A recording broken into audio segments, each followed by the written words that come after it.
Lewis Hamilton is one of 3 drivers without any penalty points on his license ahead of the F1 run-in.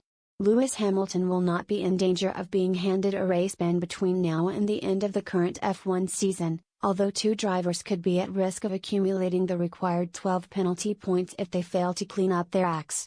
The points system, which was introduced by the FIA in 2014, sees drivers penalized for breaking the rules and aims to prevent consistent breaches by taking into account any offenses within the last 12 months. Drivers can eventually be banned for 1 Grand Prix if they receive 12 points in a single year, although this has never happened in F1 in the years since the system was brought in. The limit has been reached by some in Formula 2, though.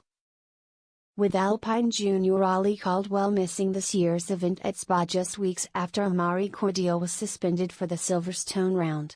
Yuki Tsunoda currently has the highest number of penalty points on the F1 grid with 8 and will face a ban if he picks up 4 more before the end of the year. His most recent penalty came during FP2 at the Italian Grand Prix, when he failed to slow for yellow flags, and he will need to wait until mid-November for any of his points to expire.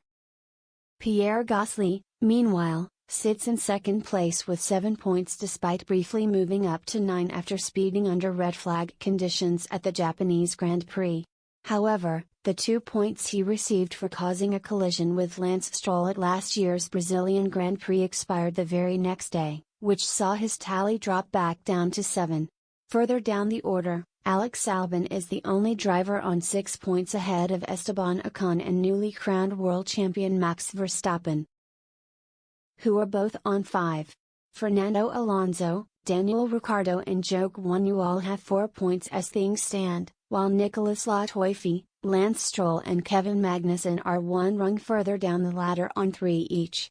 Sergio Perez, Sebastian Vettel and George Russell currently have 2 points on their respective FIA licenses, with the latter receiving both of his after causing a collision with Perez at this year's Austrian Grand Prix. Charles Leclerc, who initially looked set to challenge for the Drivers' Championship title but quickly ran out of steam, is one of 3 drivers on a single point alongside Valtteri Bottas and Lando Norris.